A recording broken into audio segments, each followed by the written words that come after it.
In this case, they've actually given us a bunch of data over here. So this is our T interval. That's our confidence interval. Here's our mean.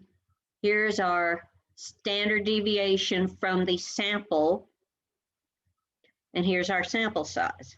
When it talks about the degrees of freedom, and that's always n minus 1. So in this case, that's just 49. What that means is that if you have some kind of a requirement for a bunch of data, let's say you've got 10 numbers and they have to add up to 50.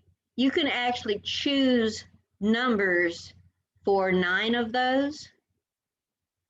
But once you've just randomly thrown numbers in for 9 of them, in order to get all 10 to add up to 50, that determines what the last one is.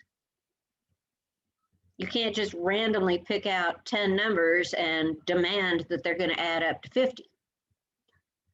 So the degrees of freedom refers to the number of values that could be fairly random.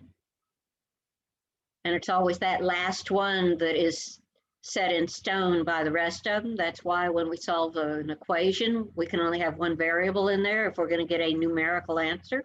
So the degrees of freedom here, since our n is 50, is automatically 49. The critical value for T alpha over 2, anytime you see T of A, alpha, sorry, or Z of alpha,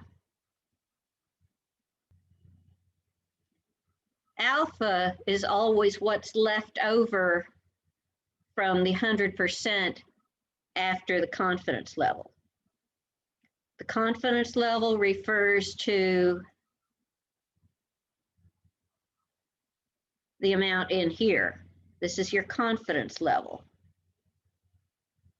So if this is 95%, alpha is going to be 100% minus 95% is 5%. The reason they always put alpha over 2 is that this 5% has to be split between the two tails, which means there's going to be 2.5% in each.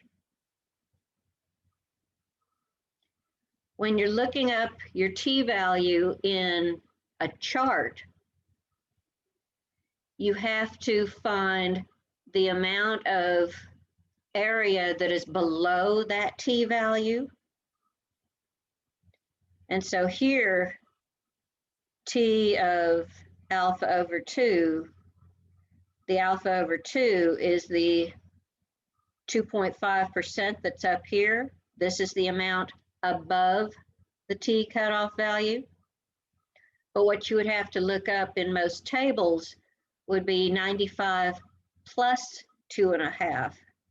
So 97.5% is what you would look up in a table. However, because we've got StatCrunch, with the help of StatCrunch here, I can get a t-value by going to my calculator, t. You have to put in your degrees of freedom because the t-value changes with different degrees of freedom. And because I want to know the cutoff between the bottom 97.5 and the top 2.5, and it's easier for us to figure out what alpha is and then just split that in half.